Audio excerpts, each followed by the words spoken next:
Getting to know the story behind the headlines. Akron News Now reports with more depth on the stories you need to know on WAKR News Now. So what are you going to be for Halloween? The choices are pretty much limitless. I talked with Marilee Pocock with Mr. Fun's in Cuyahoga Falls. Well, the adults, it's a mixture of things. Superheroes have been popular. Pirates are still popular this year. There are a lot of pirate events going on in addition to Halloween. We've also noticed a lot of masquerade-type costumes, eye masks, and stuff for the ladies. What about kids? What do you think kids are wanting this year? Kids, they're looking for a lot of the girls are, of course, tuned into the princesses. That seems to be a recurring theme each year. Princesses are always very popular. The girls are also still looking at vampires and some of the Gothic characters. Our customers, I would say that, they're carefully considering their options. But, we knew this year that, people were probably not going to have as much money to spend. And so we have a full line from, basic economy up to deluxe. So we've taken into consideration anything that they may want. There are a lot of people who are going to work with accessories this year or maybe tweak a costume that they've had in the past, possibly use a black dress from an old witch costume and transform it into a vampiress and add in, a fun wig. There are people that are kind of using some of the old and adding in some new to it this year. Mary Fisher with AkronDesign.com says she's noticed some of the same things, but there's one character that has created some demand. Hamster mask for the Kia hamsters. We've been asked for those a lot.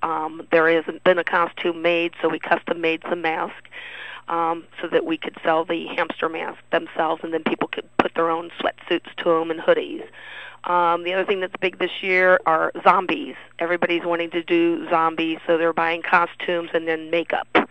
Lots of makeup. I'm trying to think. Well, when we don't have things that, certain characters maybe from a movie or something that are really huge, do a lot of people kind of just go back to classics? Of course. Yeah, there's always going to be the classics, your Supermans, your Batmans. We also have the sexy girl versions of those this year, too. Like Thor's new movie came out, so we have a sexy Thor, and we have the man Thor. You have a man Superman, a female Superman. We have female Ninja Turtles, which are really hot. The girls really like those. Those are fitting nice. There's a lot of burlesque is good this year. Girls are buying like tutu skirts and corsets. They're into those this year. Birds of prey or birds of paradise. So like you'll see parrots. A lot of girls are dressing up in a sexy tutu corset thing that looks like a parrot, and then the guys are going as pirates, as a couples type thing. We also have hummingbirds, things like that. Bees, butterflies are usually standards, but this year I'm noticing a lot more scary, more gothic, more dead brides, more dead prom queens. It's a lot of zombies more so than anything. Okay. Do you think that the economy is playing a role this year in people's decisions? Oh, absolutely. It's down. It's down from prior years. Business is just down in general. Like I said, people are trying to make their own, piece things together, buying little accessories to go with what they're trying to make on their own, or taking past costumes and turning them into things. So business is definitely down due to the economy, and plus temporary stores that come into play hurt the businesses that are here year-round like ourselves. Pocock says you have to be careful when buying accessories or supplies to make your own costume. It can become more expensive than just buying or renting one. Chris Kepler, AkronNewsNow.com. More news, weather, sports, business, entertainment, and community on AkronNewsNow.com and always on WAKR News Now.